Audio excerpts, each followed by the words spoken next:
Carbohydrate malabsorption. Glucose. We need it for energy. Why?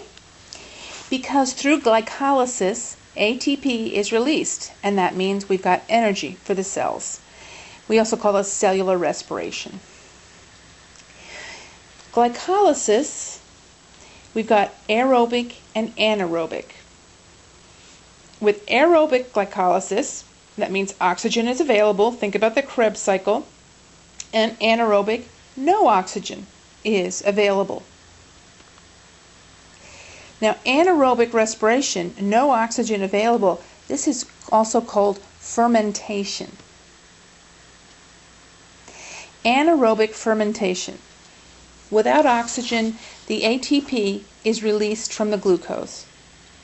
But the process isn't complete.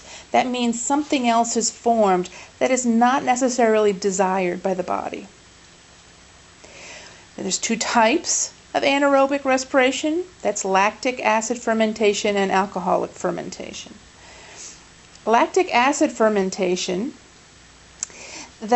lactic acid is formed. Now think about it, lactic acid, that's what we get when we exercise a lot and it makes our muscles hurt. So we've got muscle cramps, aches, and fatigue. It's usually caused by overexercise. The oxygen is used up and no longer available for the muscles for energy production. The blood, the hemoglobin, everything can't get oxygen to the muscles quickly enough to form the energy that's being demanded. So what does fermentation create? Gas, carbon dioxide.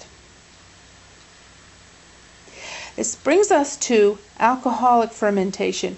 It occurs in the presence of yeast, which is a fungi. Ethanol and carbon dioxide are formed from the glucose, the carbohydrate. Think of bread dough rising. The yeast was eating the sugar and creating the gas carbon dioxide, which caused the dough to rise. Well, inside your body, it's not dough rising, it's gas building up in the GI tract. Okay, outside the gut, we're thinking osmosis here in the carbohydrate malabsorption. Outside the gut, there's fewer carbohydrates and more water, but inside the gut, there's more carbohydrates and less water.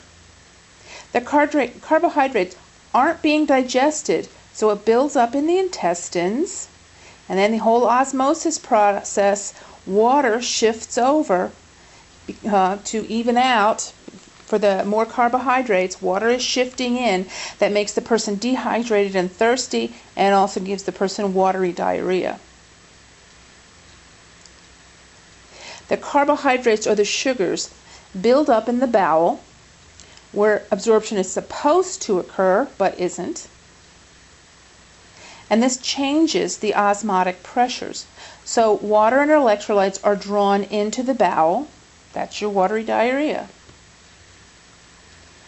The yeast, the fungi that is normally in the bowel, it's a normal gut flora, start to break it down. And again, it's an incomplete process.